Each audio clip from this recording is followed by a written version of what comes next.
edition of I Ain't Saying, I'm Just Saying with the Rock With Me Nation. This is on my mind, especially after the movie dropped and everything like that. I've often talked about Chadwick Boseman's commencement speech, but it's one thing to talk about it. It's another thing to let the world hear it again. So I appreciate y'all for rocking with me and everything like that. Before you go, like, share, subscribe. But without further ado, Mr. Chadwick Boseman. I was on a roll when I entered the system of entertainment, theater, television, and film. In my first New York audition for a professional play, I landed the lead role. From that play, I got my first agent. From that agent, I got an on-screen audition. It was a soap opera. It wasn't Third Watch. It was a soap opera on a major network. I scored that role too. I felt like Mike Tyson when he first came on the scene, knocking out opponents in the first round. With this soap opera gig, I was already promised to make 6 figures, more money than I had ever seen. I was feeling myself. But once I got the first script, and with soap operas, you very often get the script the night before and you shoot the whole episode in one day with little to no time to prepare. Once I saw the role I was playing, I found myself conflicted. The role wasn't necessarily stereotypical. A young man in his formative years with a violent streak pulled into the allure of gang involvement. That's somebody's real story. Never judge the characters you play. That's what we were always taught. That's the first rule of acting. And any role play, honestly, can be empowering. But I was conflicted because this role seemed to be wrapped up in assumptions about us as Black folk. The writing failed to search for specificity. Plus, there was barely a glimpse of positivity or talent in the character, barely a glimpse of hope. I would have to make something out of nothing. I was conflicted. Howard had instilled in me a certain amount of pride, and for my taste, this role didn't live up to those standards. It was just my luck that after filming the first 2 episodes, execs of the show called me into their offices and told me how happy they were with my performance. They wanted me to be around for a long time. They said, if there was anything that I needed, just let them know. That was my opening. I decided to ask them some simple questions about the background of my character, questions that I felt were pertinent to the plot. Question number 1, where's my father? The exec answered, well, he left when you were younger. Of course. Okay. Question number 2. In this script, it alluded to my mother not being equipped to operate as a good parent. So why exactly would my little brother and I have to go into foster care? Matter of factly, he answered, well, of course, she's on heroin. That could be real, I guess.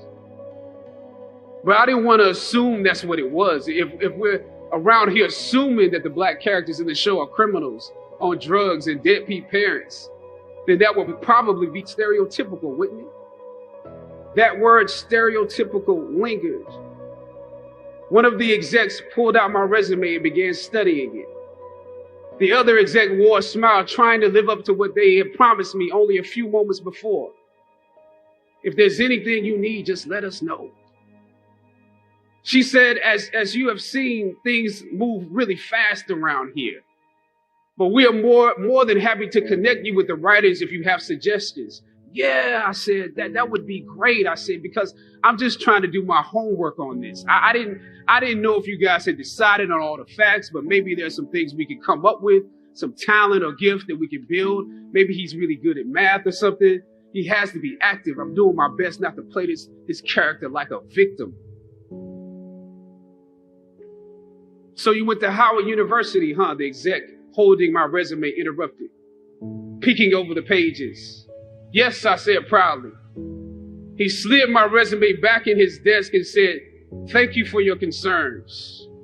We'll be watching you." I left the office. I shot the episode I had come in to shoot on that day. Probably the best one I did out of the 3 because I got what was bothering me off my chest. I was let go from that job on the next day. Phone call from my agent. They decided to go another way. The questions that I asked set the producers on guard and perhaps paved the way for a less stereotypical portrayal for the Black actor that stepped into the role after me.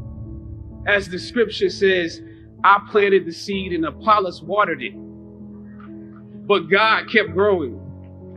God kept it growing. Yet and still, when you invest in a seed, watching it grow without you, that is a bitter pill to swallow. A bitter pill. Anybody that's ever been fired knows what I'm talking about. Even if you really don't want the job, when they let you go, it's like any breakup. You act like you don't care. I didn't need that damn job anyway.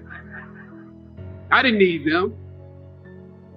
But when you have those moments alone, you start to wonder if there was a better way to handle it. And if you could have handled it better, maybe you could help your family. And then before you know it, you're broke.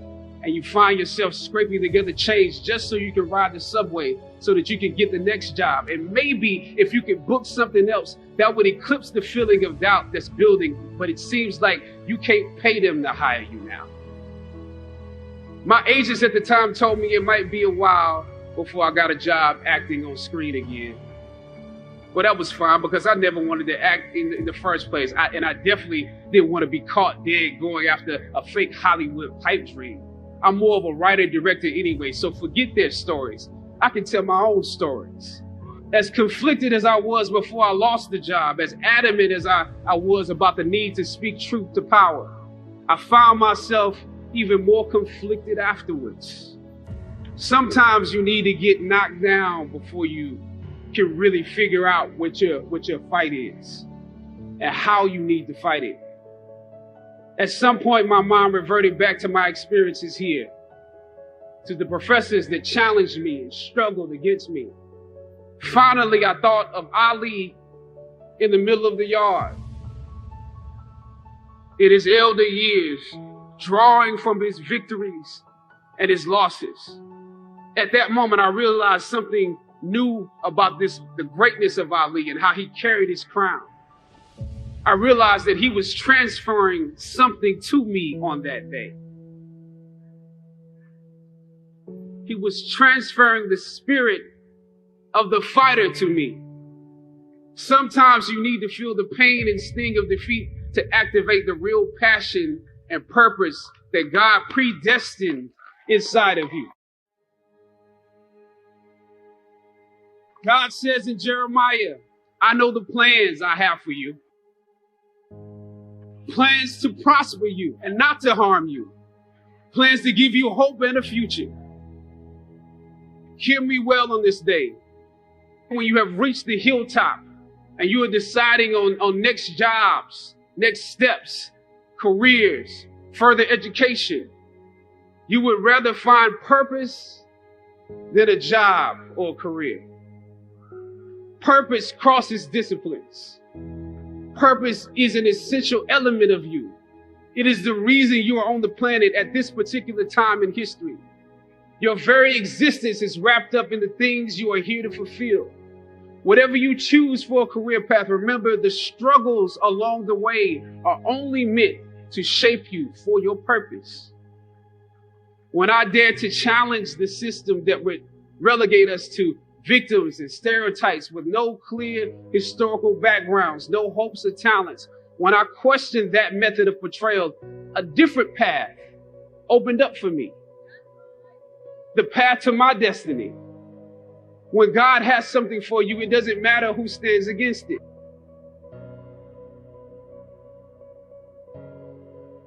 God will move someone that's holding you back away from a door and put someone there who will open it for you. If it's meant for you,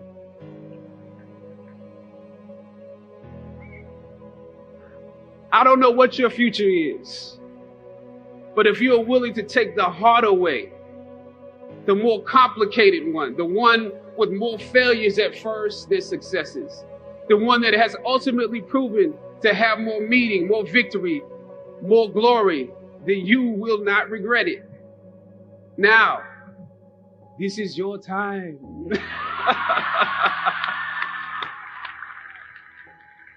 The light of new realization shines on you today. Howard's legacy is not wrapped up in the money that you will make, but the challenges that you choose to confront. As you commit to your past, press on with pride and press on with purpose. God bless you. I love you, Howard. Yeah. Howard. So I think you need to rehear that.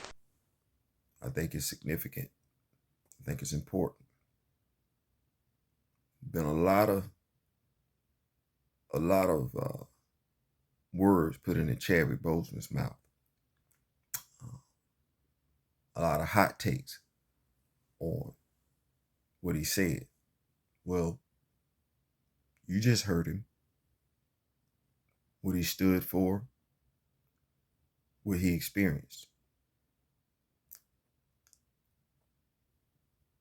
I'm of the mindset that the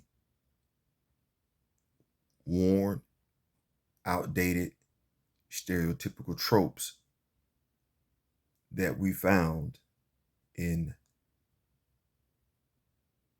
Black Panther 2, Wakanda Forever,